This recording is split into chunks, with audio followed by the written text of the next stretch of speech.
नमस्कार, मैं हूं निधि कुलपति। दिल्ली से लगे राज्यों की सीमाओं पर किसान आंदोलन का आज 126वां दिन है। करीब 4 महीने से किसान विरोध प्रदर्शन कर रहे हैं। आज एक बार फिर कृषि कानूनों का मुद्दा चर्चा में आ गया है। 40 किसान यूनियनों के साझा संगठन संयुक्त किसान मोर्चा ने आज अपनी ओर ध्यान खींचने और आंदोलन में ऊर्जा लाने के मकसद से कई खास ऐलान किए हैं। तो 5 अप्रैल को फूड कॉरपोरेशन ऑफ इंडिया बचाओ दिवस मनाया जाएगा। इस दिन देश भर में एफसीआई के दफ्तरों का घेराव किया जाएगा। 10 अप्रैल को दिल्ली के इर्द गिर्द कुंडली, मनेसर, पलवल हाईवे को 24 घंटे के लिए ब्लॉक किया जाएगा। 13 अप्रैल को किसान बैसाखी का त्यौहार दिल्ली की सीमाओं पर ही मनाएंगे। 14 अप्रैल को डॉक्टर भीमराव अंबेडकर की जयंती को किसान संविधान बचाओ दिवस के तौर पर मनाएंगे। 1 मई को मजदूर दिवस दिल्ली की सीमाओं पर ही मनाया जाएगा। इस दिन सभी कार्यक्रम मजदूर किसान एकता को समर्पित होंगे। मई के पहले पखवाड़े में किसी एक दिन किसान संसद मार्च भी करेंगे, लेकिन इसकी तारीख का ऐलान अगले कुछ दिनों में किया जाएगा।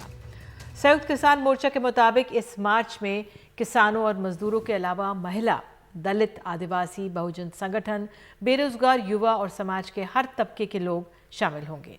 मोर्चे के मुताबिक प्रदर्शनकारी सिंगू, टीकरी और गाजीपुर बॉर्डर पर जमा होंगे और फिर वहां से संसद भवन तक शांतिपूर्ण तरीके से पैदल मार्च करेंगे। आइए सुनते हैं गुरनाम सिंह चडूनी को।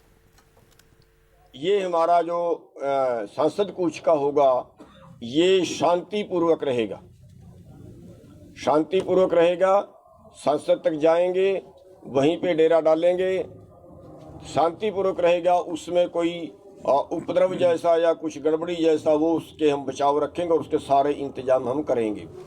और उसके लिए हम एक कमेटी नियुक्त कर रहे हैं कि अगली रणनीति टाइम के टाइम क्या होगी, उसके लिए एक कमेटी बनाएंगे ताकि पिछला रिपीट जो पीछे हुआ है, जैसे वायलेट हो गया, उसको कैसे रोकना है।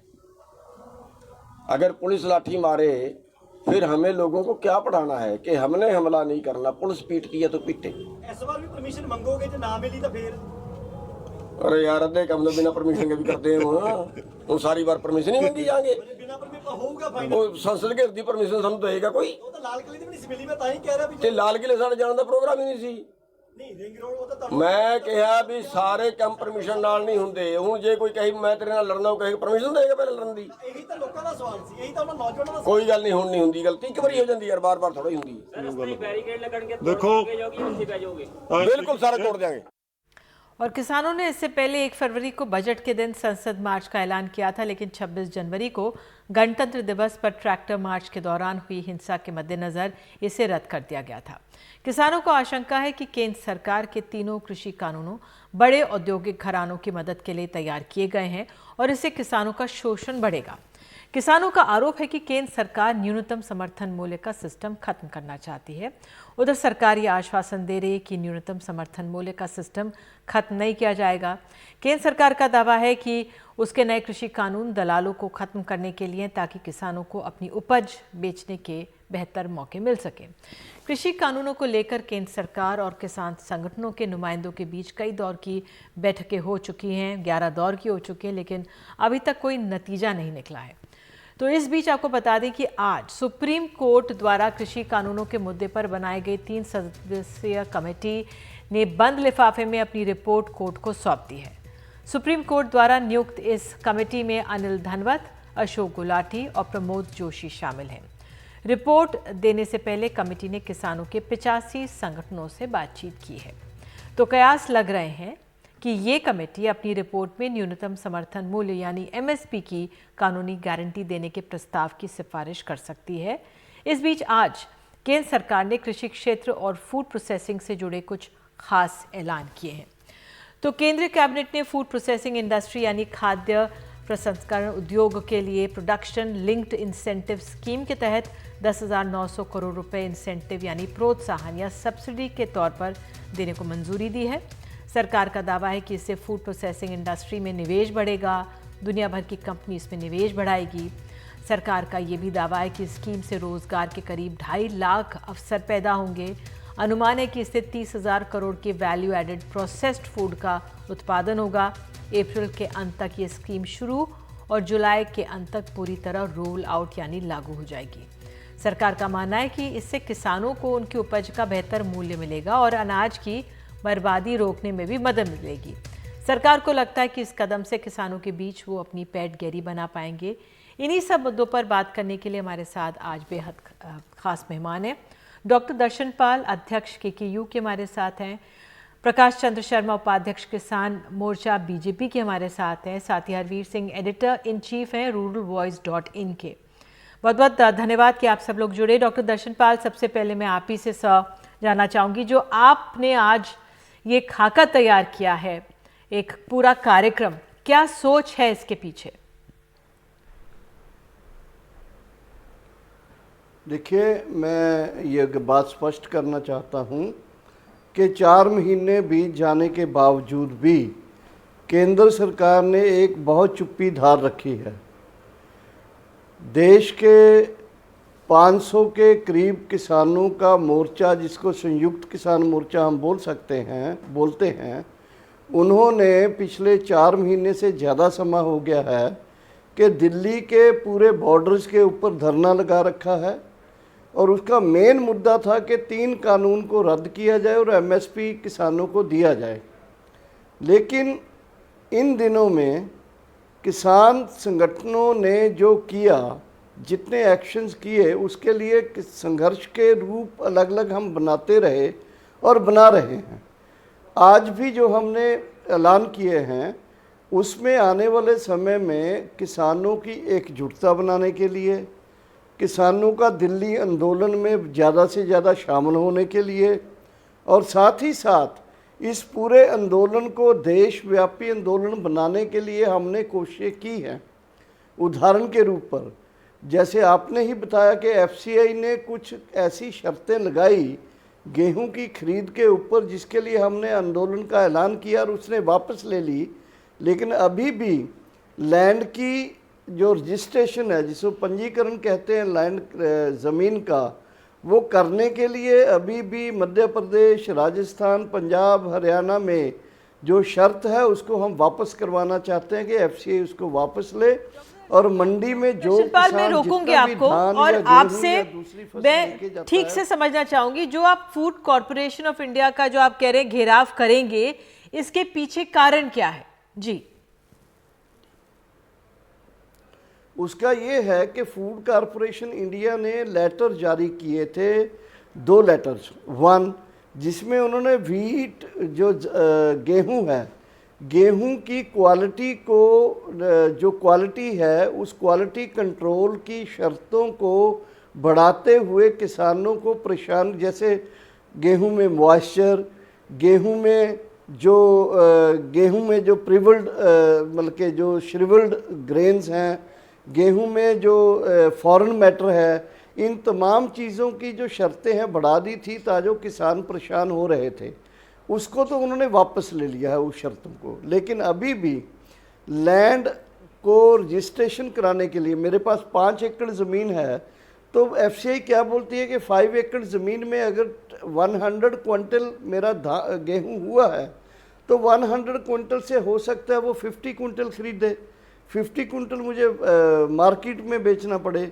तो ये जो शर्तें लगा रहे हैं, ये हमें पंजाब में फर्स्ट टाइम हमने देखा है कि ऐसे आएंगी। तो इसका पंजाब में तो हमने विरोध किया कि हम कोई भी लैंड रिकॉर्ड्स नहीं देंगे अपने गेहूं को बेचने के लिए। और हमने कॉल दिया है हरियाणा, मध्य प्रदेश, राजस्थान को भी कि आप भी ये जो पिछले समय से इन राज्यों में जो लैंड रिकॉर्ड्स देने का जो एक विधि चल रहा है, प्रक्रिया, उसको धीरे धीरे उसको आप भी बाइकआउट कीजिए। डॉक्टर दर्शन पाल, आपने ये फूड कॉर्पोरेशन ऑफ इंडिया का घेराव करके ये बात आपने सामने उठाई, लेकिन अमूमन कई सालों से हम देख रहे थे, 15-20 सालों से FCI की वही तस्वीर सामने आती है कि वो गोदाम भरे हुए हैं और अनाज सड़ रहा है, हमारा गेहूं या तमाम अनाज सड़ रहा है। उसके बाद यही चर्चा होती है कि क्यों इतने इलाके ऐसे हैं जहाँ पे भुखमरी होती है। हरवीर सिंह जी, मैं आपसे जानना चाहूँगी, जो FCI के घेराव की बात कर रहे हैं, क्या किसानों का ये एक जो व्यापक दायरा है कृषि कानूनों का, उसी के तहत आएगा? कैसे इसे समझें, क्योंकि अब तक ये एक पहलू सामने नहीं आया था। असल में देखिए निधि, किसान तो आंदोलन कर ही रहे हैं नए कृषि कानूनों के खिलाफ, और उनकी कुछ आशंकाएं हैं, जिसका उनको डर है कि एमएसपी खत्म हो जाएगा, खरीद बंद हो जाएगी, ये सारी चीजें हैं। इस पूरे माहौल के बीच में एफसीआई ने जो अपनी जो शर्तें बदली प्रोक्योरमेंट की, वो मेरे ख्याल से कुछ उस तरीके की थी जैसे कि किसानों को चिढ़ाने के लिए। इस तरह का जो अब उसमें आपने फॉरेन मटेरियल का जो है वो रेशो बदल दिया, आपने ग्रेन का साइज अगर छोटा है ये बदल दिया, उसमें नमी का जो भी मानक थे। दूसरा डॉक्टर दर्शनपाल, हरवीर जी मैं रोकती हूँ, दर्शनपाल जी मैं आती हूँ आपके पास, हरवीर जी को अपनी बात पूरी करने दीजिए जी। उसमें फिर जो इनका ये था कि मेरी फसल मेरा बोरा हरियाणा में शुरू किया था कि किस किसान के पास कितनी जमीन है और वो कितना सप्लाई करेगा फूड ग्रेन सरकारी खरीद में। उसके पीछे कहा तो असल में ये कहा लगातार मध्य प्रदेश भी कर रहा है कि हम किसानों को समय से सूचित करेंगे, उनको एसएमएस भेजेंगे जिससे मंडी में हो या जो प्रोक्योरमेंट सेंटर पे आए उसमें उनके लिए सहूलियत हो। लेकिन अब कुछ इस तरह का है कि ये जो कंडीशंस है उसमें कि हम कितना ग्रेन खरीदेंगे, क्योंकि एक काफ़ी प्रचार हो रहा है कि पंजाब में जो पैडी की खरीद हुई है वो वहाँ के प्रोडक्शन से ज़्यादा है। अभी ऑफिशियल आंकड़े क्या होंगे वो देखना पड़ेगा, लेकिन सवाल है कि कुछ इस तरह का आप शर्तें लाद रहे हैं, जबकि एक चीज़ आप देखिए कि जो पब्लिक प्रोक्योरमेंट है वो ओपन एंडेड होता है, उसका एक मार्केटिंग सीजन होता है, और उस मार्केटिंग सीजन में ये है कि जो भी किसान कुछ भी क्वांटिटी लेकर के आएगा वो आपको खरीदना पड़ेगा। तो ये इसका मतलब, या तो आप उसको उस शर्त को नए तरीके से परिभाषित करना चाहते हैं, तो ऐसी परिस्थिति में जब किसान पहले से ही आंदोलनरत है, आप जो इस तरह की शर्तें लेकर के आएंगे तो उनकी नाराजगी को बढ़ाएंगे ही। मेरे ख्याल से इससे बचना चाहिए इस वक्त सरकार को भी और एफसीआई को भी। बिल्कुल। प्रकाश चंद्र शर्मा भी हमारे साथ मौजूद हैं। प्रकाश जी, किस तरह से देख रहे हैं? अब किसान अपनी बात सामने रखने के लिए उन्होंने पूरे कार्यक्रम बनाया, अब एफसीआई का घेराव और जो शर्तों की बात है, कुछ वापस ले ली गई हैं, कुछ हैं वहाँ पे बनी हुई, इस पर क्या गंभीरता से लेगी सरकार इसे कि इसे भी नहीं? निधि, बहुत हंसी आती है मुझे। देखिए, ये लटका हुआ और भटका हुआ आंदोलन है जिसमें जो विरोधी किसान नेता है, इसको किसान आंदोलन कहना मेरे ख्याल से गलत होगा, बिकॉज कुछ विरोधी किसान हैं जो इसके विरोध में लगे हुए हैं, डटे हुए हैं। समझने वाली बात है, पिक एंड चूज की राजनीति करना चाह रहे हैं किसान, आंदोलन को जीवित रखना चाह रहे हैं, घूम घूम के उसमें सपोर्ट सिस्टम डेवलप करना चाह रहे हैं, करें। सरकार अंत्योदय की सरकार है, अंतिम व्यक्ति तक की आवाज सुनने के लिए तैयार है, लेकिन उसका एक डेमोक्रेटिक प्रोसेस है। लेकिन ये जो किसान नेता है, ये अपने आप को आजाद शत्रु मान चुके हैं। इनको ना कोविड का डर है, ना इनको लोकतंत्र की चिंता है, ना ये पंचायत की बात मानना चाहते हैं, ना ये कोर्ट की बात मानना चाहते हैं। इनको जहां सुटेबिलिटी लगती है उस चीज को ये एक्सेप्ट करते हैं, बाकी चीज को रिजेक्ट करते हैं। हम सारे लोग, 4 लोग अभी पैनल में बैठे हैं, आप इसको लीड कर रही हैं, हम सब मानेंगे कि किसान का, कृषि का एक जटिल विषय रहा है। पिछले 70 सालों में, 75 सालों में हमने देखा है कि हम कहां पे, जो जीडीपी में 50% कंट्रीब्यूशन होता था कृषि क्षेत्र का, वो घट के 15% के लेवल आ गया है। तो यह स्थिति क्यों आई, और उसके लिए सरकार प्रतिबद्ध है, एक व्यवस्था लेके आई है, और बातचीत के द्वारा ही हम सुधार सकते हैं। लेकिन यह अपने आंदोलन को जीवित रखने के लिए जो सपोर्ट में उनकी बात नहीं सुनने के लिए, चाहे एक व्यक्ति हो, हालांकि ये 40 संगठनों हैं किसान के जो एक उस छतरी के नीचे आए हैं, अगर अपनी बात सामने रखना चाह रहे हैं तो कोशिश तो करेंगे। उनको ये एक संवैधानिक अधिकार है, हमारे लोकतंत्र में अधिकार है कि वो अपनी बात सामने रख सके, है कि नहीं? जी, कल ही एक पीआईएल दाखिल हुई है जिसमें कहा है कि आप मौलिक अधिकारों का हनन कर रहे हैं, और वास्तव में कर रहे हैं। देखिए, देश ने बहुत आंदोलनों को देखा है, और हम और आप आंदोलनों से बन के आए हैं, निकल के आए हैं, लेकिन ये एक पहला आंदोलन है कि 40 इसमें नेता हैं जो एक दूसरे से सामंजस्य नहीं है, जरूरत के हिसाब से आपस में आ जाते हैं, जरूरत के हिसाब से अलग हो जाते हैं, घूम घूम कर लोगों को पैसा देकर ये भीड़ इकट्ठी करते हैं, ये भ्रम फैलाने की कोशिश करते हैं। अल्टरनेटिव व्यवस्था दी है सरकार ने। क्या देश से शासन खत्म हो गया है? क्या अब देश से आप कह रहे हैं कि लोकतंत्र खत्म हो यही गया है? भ्रम फैलाने की कोशिश कर रहे हैं, लेकिन कौन भ्रम फैला रहा है ये भी समझेंगे हम। डॉक्टर दर्शनपाल, आपका आंदोलन को, जो ये किसानों का आंदोलन है, 4 महीने हो चुके हैं, तमाम पंचायतें हो रही हैं। मैं कहीं पढ़ रही थी कि राजस्थान, मध्य प्रदेश, कर्नाटक, बंगाल, हरियाणा में पंचायतें हो रही हैं, लेकिन सर कितना असर, कितना व्यापक फैला है ये आंदोलन? क्या ये पंजाब, हरियाणा, पश्चिमी उत्तर प्रदेश से आगे निकलकर इसका असर क्यों नहीं दिख रहा, या दिख रहा है या हमें नहीं दिख रहा? आपके पास क्या रिपोर्ट्स हैं डॉक्टर दर्शनपाल जी? निधि, मैं एक बात आपको बता दूं कि इसमें 40 संगठन नहीं हैं। 40 संगठन को रिप्रेजेंटेटिव तो बात करने जाते थे सरकार से। इसमें 500 के करीब संगठन हैं पूरे देश के जो इस आंदोलन में शामिल हैं। अगर 500 संगठन नहीं होते तो आंदोलन देश में नहीं फैलता था। आज इस आंदोलन से जुड़े हुए संगठन तमिलनाडु, कर्नाटक, आंध्रा, तेलंगाना सब जगह में है, उड़ीसा में है। इसलिए बड़े बड़े जो जन पंचायतें हैं, किसान पंचायतें हैं, वहाँ हो रही हैं। जो लोग ये कहते हैं कि ये आंदोलन फालतू है, जो ये आंदोलन की जड़ें नहीं है, मैं ये इनको बताना चाहता हूँ कि पहली बार इस देश के इतिहास में किसानों का आंदोलन इतना लंबा चला है, इतना व्यापक हुआ है। ये कैसे हो गया? अगर आंदोलन के साथ किसान संगठन इतने नहीं जुड़े हुए होते तो इनको अपनी वो ऐनक उतार के देखना चाहिए कि कैसे ये आंदोलन आगे बढ़ रहा है, क्यों बढ़ रहा है ये। अगर आंदोलन का नेटवर्क नहीं होता और आंदोलन की जो डिमांड्स हैं वो जेन्युइन नहीं होती तो दोनों चीज़ को जोड़कर ही आंदोलन आगे बढ़ा है। ये जो लोग हैं ये फालतू में लोगों में एक झूठ फैला रहे हैं कि आंदोलन के लीडर शायद फालतू में कुछ डिमांड्स रख रहे हैं। हमने किसानों की डिमांड्स रखी हैं 3 कानून के बारे में, एमएसपी के बारे में, पावर बिल 2020 के बारे में, और जो डिमांड्स हमने रखी हैं एकदम किसानों की डिमांड्स हैं। और आने वाले दिनों में जो संयुक्त किसान मोर्चा ने ऐलान किया है इश्यूज़ का, अपने जो प्रोग्राम्स ऐलान किए हैं, मैं उसके बारे में बोलना चाहता हूँ कि वो एक ज़रूरत है। और आंदोलन हमें लगता है कि लंबा चलेगा और चलेगा, ज़रूर चलेगा ये, क्योंकि ये जो भ्रम फैलाने वाले लोग हैं इनको सरकार को भी बोलना चाहिए, इनको मीडिया में भी बोलना चाहिए कि किसानों के जेन्युइन मुद्दे हैं, जेन्युइन किसान आंदोलन है, इसकी डिमांड मानना चाहिए। डॉक्टर दर्शनपाल, आपने देखा ना कि आपको बार बार कहना पड़ रहा है कि ठीक है, आपको बार बार कहना पड़ रहा है कि अब 40 ही नहीं 500 संगठन है। हरवीर जी, मैं आपसे जानना चाहूंगी क्यों ये आंदोलन ज्यादा हमें नहीं दिखा है? क्या इसको मीडिया कवरेज नहीं मिल रही, या ये फैल रहा है लेकिन लोकली इसकी जानकारी दी जा रही है, नेशनल मीडिया में नहीं आ रही, या ये है ही नहीं, सिर्फ ये बातों में है? हरवीर जी।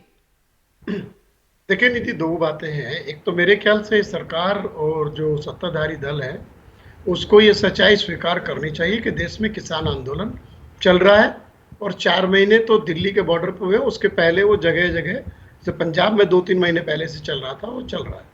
और इसको ना भटके हुए लोग मानने चाहिए, ना कोई ऐसे मानने चाहिए कि वो आंदोलन के लिए बस बैठे हुए यहाँ पे। उनके अपने जेन्युइन इश्यूज हैं, इसीलिए सरकार ने उनसे 11 दौर की बात की, इसीलिए सुप्रीम कोर्ट ने भी उस मसले पर कमेटी बनाई। तो इसको एक तो हल्के में नहीं लेना चाहिए। दूसरी बात आपने सही कही है कि ये दिख कब रहा है। एक तो ये होता कि 4 महीने से इतना कवरेज हो रहा था, और एक मीडिया में, आप भी मीडिया से हैं, हम लोग जानते हैं कि किसी भी इश्यूज को कवरेज के लिए धीरे धीरे उसका असर कम होता है या उसकी कवरेज कम हो जाती है। अभी 5 राज्यों में चुनाव है, सारे मीडिया प्लेटफॉर्म्स का जो फोकस है वो चुनाव है, वहां पर चुनाव को उसको कवरेज हो रही है। और ये ग्रेजुअली जो कवरेज थी किसान आंदोलन की, उसको काफी हद तक मेन स्ट्रीम में, वो प्रिंट हो या इलेक्ट्रॉनिक मीडियम्स हो, उसमें काफी कम कर दिया गया। लेकिन उसके बाद आप ये देखिए कि करीब आधा दर्जन पंचायतें राजस्थान में हुई है, बहुत भीड़ जुटी है। हरियाणा में दर्जन भर हुई है, बहुत भीड़ जुटी है। वेस्टर्न यूपी में भले पॉलिटिकल पार्टी जब कर रही है वो भीड़ जुट रही है, क्योंकि उनको लग रहा है कि इस मसले पर उन्हें लोगों का समर्थन मिल रहा है। आप देखिए बंगाल में जब ये किसान मोर्चा के लोग गए, वहां पर किस तरीके से रैलियां हुई। फिर कर्नाटक में आज भी मैं देख रहा था कि राकेश टिकैत वहां पे उनकी एक रैली थी आज भी, और 4 और 5 अप्रैल को गुजरात जा रहे हैं। मध्य प्रदेश में भी कृषि मंत्री के अपनी कॉन्स्टिट्यूएंसी में रैली मीटिंग हुई है, किसानों की बड़ी पंचायत हुई है। तो ये कह देना कि ये सिर्फ 3 राज्य या 2.5 राज्य का आंदोलन है। जी, आपका जो ruralvoice.in है उसमें जो एक आर्टिकल आपने लिखा है उसमें ये भी लिखा है कि गुजरात के अहमदाबाद में बीकेयू के महासचिव युद्धवीर सिंह को हिरासत में भी लिया गया। क्या ऐसा है और क्यों? नहीं, ये तो पिछले सप्ताह हुआ था। वो एक प्रेस कॉन्फ्रेंस कर रहे थे और प्रेस कॉन्फ्रेंस के बीच में उनको हिरासत में लिया गया था, और उस वक्त पुलिस का ये कहना था कि उन्होंने परमिशन नहीं ली थी प्रेस कॉन्फ्रेंस की। तो ये तो पूरे नेशनल मीडिया में उस दिन कवरेज आया उस बात का। लेकिन हाँ, हो सकता है बहुत ज्यादा कवरेज ना आया हो। अब वो 4 और 5 अप्रैल को बारदोली में और आपका एक जगह और उनका पालनपुर में 2 कार्यक्रम हैं। अब जो भी होगा वहां पर किसान तो जा ही रहे। तो सवाल है कि ऐसा नहीं हम कह सकते कि आंदोलन, और एक चीज आप मान लीजिएगा, ये आंदोलन दिल्ली के बॉर्डर से हट करके ठीक है। इन पंचायतों और रैलियों के माध्यम से स्प्रेड हुआ है।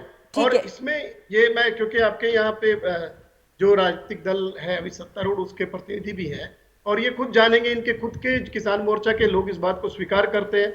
बद्री नारायण खुद जो किसान संघ के हैं वो मेरे साथ कहीं ब्रीफिंग में आ चुके हैं। नरेश सिरोही लगातार उस बात को एक्सेप्ट कर रहे हैं। और उसके अलावा सरकार में जो मंत्री हैं, जो पार्टी के लोग हैं, वो सब एक्सेप्ट कर रहे हैं। बट ये जरूर है कि वो मान चुके हैं कि इसका पॉलिटिकल असर हो सकता है बहुत ज्यादा ना हो, या वो असेस कर रहे हैं। अच्छा, मेरे जितना पास हो अब रहा समय कम हो है। जाएगा। और प्रकाश जी, हरियाणा के जींद में भी अब पंचायत होने वाली है। उसमें कहा जा रहा है आम आदमी पार्टी के अरविंद केजरीवाल भी उसमें पहुंचेंगे, शायद उसमें किसान नेता भी पहुंच जाएं।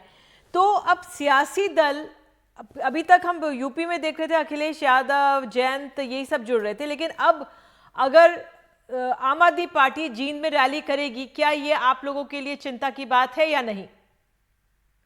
निधि, देखने की बात है। देखिए, मीडिया तंत्र और लोकतंत्र में अंतर है। मीडिया तंत्र भीड़ तंत्र से भारी लोकतंत्र है, ये हमें समझना पड़ेगा। देखिए, इस आंदोलन में जन आंदोलन नहीं जुड़ा हुआ, जन आधार नहीं जुड़ा हुआ है, इसलिए जगह जगह जाके अपना समर्थन जुटाने की कोशिश कर रहे हैं। और कोई ना कुछ शक्तियां हैं, कोई ना कोई ताकत है, कोई ना कोई भ्रम है जो इनके पीछे खड़ा है, और इनको ये डर सता रहा है कि ये इससे बाहर कैसे निकले। इनको करना ये चाहिए था कि ठीक है साहब, सरकार के लिए प्रस्ताव है, हम बैठते हैं, हम बात करते हैं। वो ये बात कर नहीं रहे। ये 3 महीने का 6 महीने का खाका तैयार करके बैठे हैं। पहले से प्री डिटरमाइंड एजेंडा है कि साहब हमें तो आंदोलन करना है। क्योंकि ये, मैं फिर कह रहा हूं, आंदोलन करना गलत बात नहीं है। हमने अन्ना का आंदोलन देखा है, हमने गांधी का देखा है, हमने लोहिया का देखा है। बट ये पहला आंदोलन है जिसपे भविष्य में हम हंसेंगे कि ये कैसा आंदोलन था कि अल्टरनेटिव व्यवस्था के लिए हमने किया, हमने सुधार के लिए कोई कार्यक्रम किया, उसके विरोध में किया।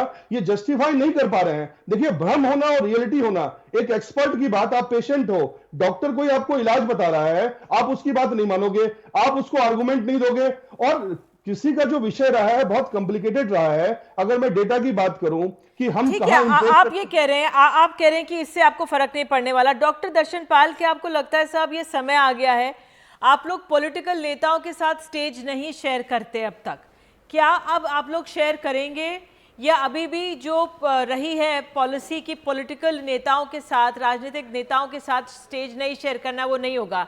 जींद में क्या होगा? नहीं, हमने ये तय किया हुआ है। हमारा कोई भी किसान आंदोलन का, किसान जथेबंदी संगठन का कोई भी लीडर या कोई भी संगठन ऐसा करेगा, उस पर हम बहुत स्ट्रिक्ट एक्शन लेते हैं। इसलिए हमारा किसान आंदोलन वर्चुअली ये एक बड़ा आंदोलन है। पॉलिटिकली ये मोदी सरकार को इफेक्ट कर रहा है, दूसरे संगठन इसका सपोर्ट कर रहे हैं, लेकिन आंदोलन एज ए आंदोलन किसी पार्टी को, किसी पार्टी के लीडर को अपने मंच पर ना आने देगा, ना आने दिया है, ना बल्कि आने दे रहा है। तो ये जो हमारा पोजीशन है, ठीक है। मुझे मेरे पास 2 अहम सवाल है, मुझे कहा जा रहा है समय नहीं है, लेकिन मैं वो सवाल लेना चाहती हूँ।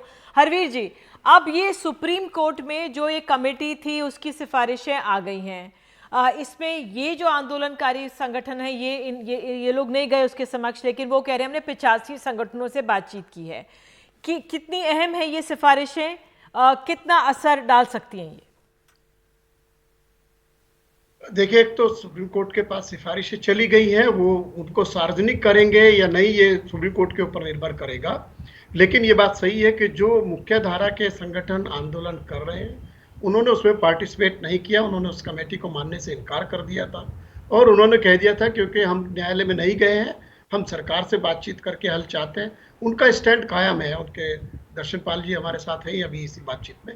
लेकिन अब इसका मतलब ये होगा कि सुप्रीम कोर्ट का अगला स्टेप क्या होगा वो अपने आप में महत्वपूर्ण होगा। बिल्कुल, कहा जा रहा है शायद 5 अप्रैल को सुनवाई हो जाए तो सुप्रीम कोर्ट का रुख होगा। और आखिरी सवाल जो मैं ज़्यादा देर नहीं लूंगी, हरवीर जी आप ही के पास आऊंगी। आज सरकार ने बहुत सारे इंसेंटिव्स, एक स्कीम प्रोसेस फूड को लेके जारी की है। डॉक्टर दर्शन पाल, आपसे पूछ लेती हूँ, 10,900 करोड़ की जो ये प्रोत्साहन, सब्सिडी, इंसेंटिव की बात की है, इसको आप एक सरकार की तरफ से हाथ बढ़ाने की कोशिश दोस्ती का देख रहे हैं या इससे नाखुश हैं? नहीं, ये तो देखिए पूरा चीज़ों को डाइवर्ट करने की कोशिश की जा रही है। जो असल मुद्दे हैं, असल मुद्दे के ऊपर जो अगर सरकार कुछ करने के लिए तैयार नहीं है, दूसरे कुछ रिफॉर्म करती है, तो उसमें किसान का क्या फायदा? ठीक है, आप कह रहे हैं ये असल मुद्दे नहीं है, ध्यान डाइवर्ट करने की कोशिश है। शर्मा जी ध्यान डाइवर्ट कर रहे हैं, बात ही नहीं कर रहे किसानों से। अब स्कीम्स पे स्कीम्स ला रहे हैं, लेकिन किसान जो यहाँ बैठे हैं वो तो सुनने को तैयार नहीं है, उनको तो अपनी मांगे ही चाहिए। निधि जी देखिए, सुधार एक सतत प्रक्रिया है। अब दर्शन पाल जी जैसे सरीके व्यक्ति जो इतने ज्यादा नॉलेजेबल है, वो चाहते हैं कि देश पाषाण युग में पहुंच जाए, हम टेक्नोलॉजी का काम ना करें। फल और सब्जियां 50% बर्बाद होती हैं। एफसीआई में आप खुद कह रही थी गेहूं सड़के जाता है, हम उसका यूज नहीं कर पाते। एंड टू एंड है, एपीओस के माध्यम से काफी है कि बीज से लेकर कृषि बाजार तक का हमने एक माध्यम बनाया है। तो कुछ सच चीजों को एक्सेप्ट नहीं करना, अपनी रूढ़िवादी चीजों में रहना, देश का भविष्य नहीं देखना, तो ये तो देश के भविष्य को गर्द में ले जाना चाहते हैं। इनको ये डेवलपमेंट से मतलब ही नहीं है। और किसान क्या देश के भविष्य से खेलेंगे? हरवीर जी, आज जो सरकार ने प्रोत्साहन योजना ये दी है फूड प्रोसेसिंग में, ये कारगर है या नहीं है? हरवीर जी नहीं, देखिए प्रोडक्टिविटी लिंक्ड इंसेंटिव स्कीम है और वो प्रमोशनल है कि आप एक्सपोर्ट करेंगे। उनका ये कहना और है। जी। नहीं, उसमें कोई देखिए कोई हर्ज नहीं है, क्योंकि वैल्यू एडिशन का मतलब है ज्यादा कमाई होना, और वैल्यू एडिशन में अगर डिमांड निकलेगी फार्मर्स को भी उसका शेयर मिलेगा, जैसे आपको दूध में मिलता है। लेकिन एक इंटरेस्टिंग फैक्टर मैं बता रहा हूँ कि अभी हम लोग यूरोपियन यूनियन के साथ एक फ्री ट्रेड एग्रीमेंट करने वाले हैं। वहां का डेयरी सेक्टर बहुत विकसित है, और वो डेयरी की जो प्रोडक्ट है, खास तौर से जो चीज है, उसके लिए इंडियन मार्केट की एक्सेस मांग रहा है। और आज की स्कीम में आप देखेंगे कि मोज़रेला चीज को हमने पीएलआई में रखा है। तो ये कॉन्ट्रडिक्शन कैसे होगा, ये अफसरों को देखना चाहिए कि चलिए, मुझे कहा जा रहा है मैं बहुत ओवर हो गई हूँ। आपने कहा कि मोज़रेला चीज उसमें कैसे आ गई, और आप भी सवाल उठा रहे हैं। तो बहरहाल किसान आंदोलन का 126वां दिन था और एक नया खाका सामने आया है। एक ब्रेक ले रहे हैं, एक ब्रेक मुझे लेने के लिए कहा जा रहा है। एक ब्रेक लेते हैं, बने रहिए हमारे साथ।